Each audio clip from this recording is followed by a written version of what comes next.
10 Steps in the Making of a Movie, showing the actual progress of the filming of Red Hair. Photoplay, March 1928.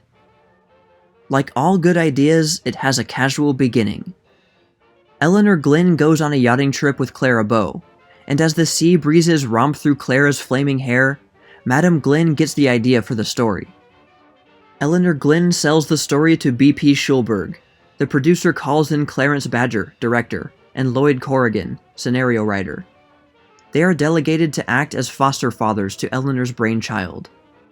"This idea," says Corrigan as he works on the script, "rose, like Venus, from the waves." And so he does his writing in the bathtub, thereby ensuring a clean picture. The gods in Valhalla, supervisors and department heads, tear the script to pieces and put it together again. The smoke arises from conference cigars, not from the situations in the Glynn opus. The newcomer, to the left, is Percy Heath, called in to prepare the continuity. Re-enter Clara Bow, to have her costumes designed by Travis Banton of the wardrobe department. Not a camera has ground yet, nor can any real filming begin until Van Nest Palgland completes the designs for the settings. The carpenters, under the supervision of Harry Streit, play the overture of the film with hammers and saws. Tay Malarkey, in the cutting room, separates the good shots from the bad, and assembles the film to be first shown in the projection room before the staff, so that any necessary changes, revisions, or retakes may be made. And here is the whole gang, from prop boy to director, hard at it, while directly opposite is what they are shooting at and what you will see in the film.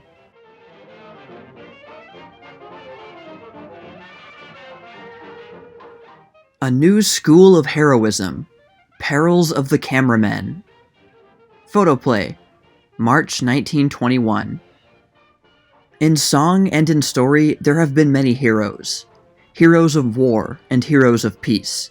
Heroes at home, at the hunt, and abroad. But the 20th century, in presenting a new form of art and expression, also gave us an entirely new brand of hero. A hero who finds a way through fire and water, earth and air. Nothing daunts him. There is no corner of the wide world that he has not conquered. He is the cameraman, and more particularly, the cameraman of the News Weekly. Here are pictured some of his exploits, shown on the screen by Pathé News, the first screen newspaper. Panama Canal, photographed from the air. And another Pathé cameraman is taking a picture of the plane which is preserving the great engineering feat for all time. The Man Who Shook the World would be an appropriate title for this picture. Manhattan, as it rises to meet the motion picture camera, which, with its operator, is strapped in an airplane. While the aviator loops the loop, the cameraman cranks the financial district of New York into his little black box. The result might be a broker's nightmare. The latest in sports, an air hunt. Countless thousands of birds were encountered in this flight, which brought aviators a bag of nearly 2,000. And the Pathé News cameraman was right on the job. After the air hunt was over, the spoils of the flight were still clinging to the plane. The birds were killed by the wires of the machine. The San Francisco camera reporter caught this. When the film newspaper was first organized, audiences found a thrill in the projection of the Elks Parade somewhere in Indiana, or the pie-eating contest in Ocean Grove.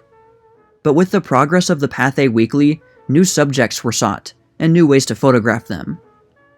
To see America's only active volcano, Mount Lassen, in action would satisfy most people. But the intrepid cameraman took his bell and howl and flew over the peak, when old Lassen was in a rather ugly humor. This is the only flight ever filmed over the notorious mountain. To obtain really good pictures of a wicked sea, a Pathé News cameraman had to be tied to the mast of the American schooner Esperanto. To be a good cameraman, one must also be immune to mal de mer. A favorite and frequent pastime of the film newsfiend is aerial work anyhow. So this little view of the mighty Woolworth building in lower Manhattan was taken as a matter of course. The plane was looping the loop at the time. The old-fashioned human fly has found a new occupation, if he has the nerve. Pathé discovered that if picturegoers like to see an airplane looping the loop, they would get much more enjoyment from the sight of a daredevil or two doing stunts on the wings. And so they sent up two fearless performers who, while the aviator did the falling leaf, the tailspin, the loop, etc., wrestled right merrily many hundred feet above New York City. The picture above is an enlargement of an actual strip of film.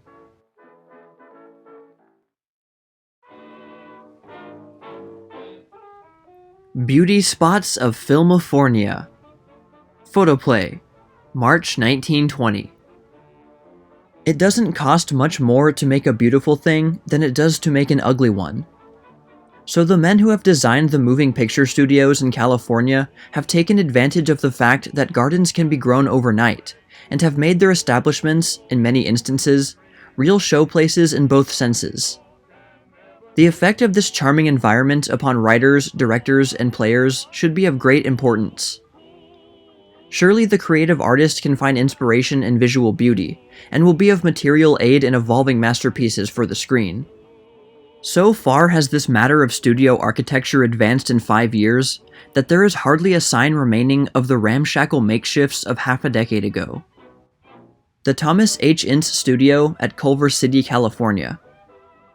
It is said that a certain fluffy star with more money than brains drove up to the front of this beautiful colonial mansion one day, and asked a man who happened to be standing on the front veranda, "Where's the owner? I want to buy it for a home." The man said quietly, "I am the owner, madam." "That's so. What's your name?" "Thomas H. Ince," the man informed her. "Drive away like hell," the star snapped at her chauffeur. This beautiful bit of mission architecture is the entrance gate to the Garson Studios on Alessandro Street, Los Angeles. The studio was one of the first permanent picture plants in California, and was built by Colonel William N. Selig early in the present decade. It is now the scene of Clara Kimball Young's activities, and the outer wall is about all that remains of the original plant.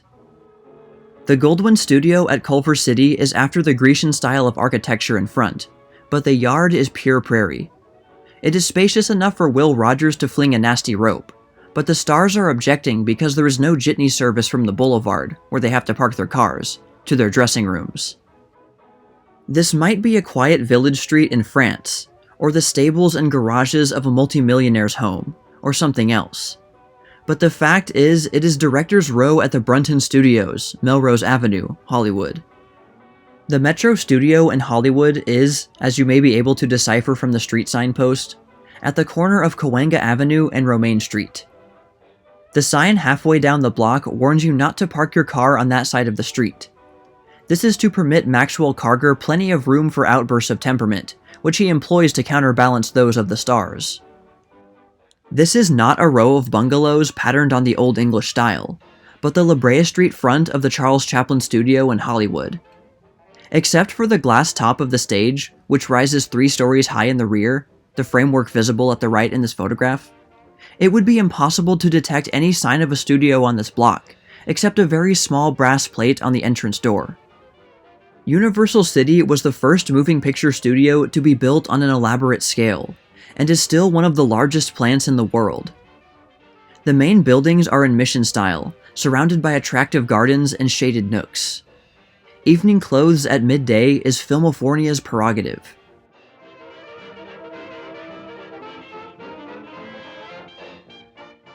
Constance keeps thin.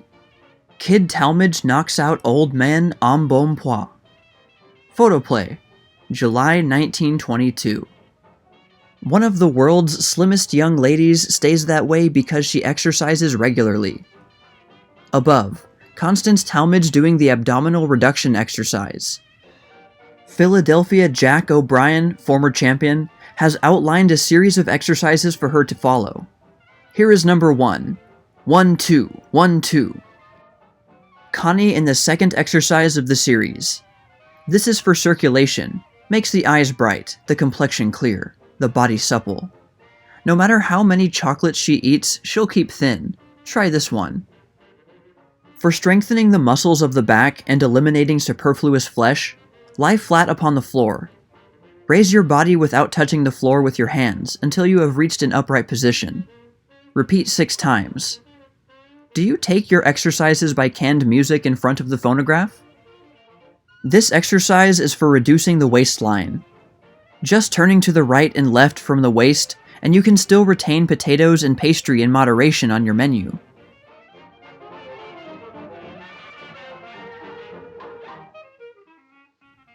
Ladies, look to your legs. The men will anyway, and a girl ought to be prepared, hence these pictures. She was a Senate bathing beauty who posed, and she had great understanding. Photoplay, June 1926. No, this is not the first step of the Charleston. This is the way too many flappers stand. Careless and jaunty, they claim this slant on life. But so was the Leaning Tower of Pisa, and look at it now. Legs go in the same direction, and should be together. When so far apart, as above, one is apt to knock over a chair and wake mother when their owner is stealing home from a dance at 3 a.m. On the other hand, or rather leg, a nice girl stands this way. Remember that line about standing with reluctant feet where the brook and river meet? If there was a brook, this would illustrate it, if there was a river. Rear elevation of same nice legs. A rule to be remembered is that a seam must always follow the straight and narrow. The only curves permitted in stockings are those that the legs supply. Given those, nothing else really matters. A girl who toes in, unless she lisps and keeps one finger in the corner of her mouth, never gets anywhere. In other words, if you're a cutie beautiful, try this out on your front porch. The riddle is changed now from why does a hen cross the road to why does a flapper cross her legs in this manner? A Senate beauty wouldn't sit this way ordinarily. For this picture and art, she does it. Sweet and low, that's what these legs are. The knees have retired from public life. The feet are shy and modest. This is a pose that even the sourest maiden aunt would approve. Correct and, wonder of wonders, also comfortable. Sitting position to accompany the proper standing position across the page. Recommended before 20 and after 40. To fiancés trying out before his mother, and to sweet things who can't imagine what big prices on the menu are all about.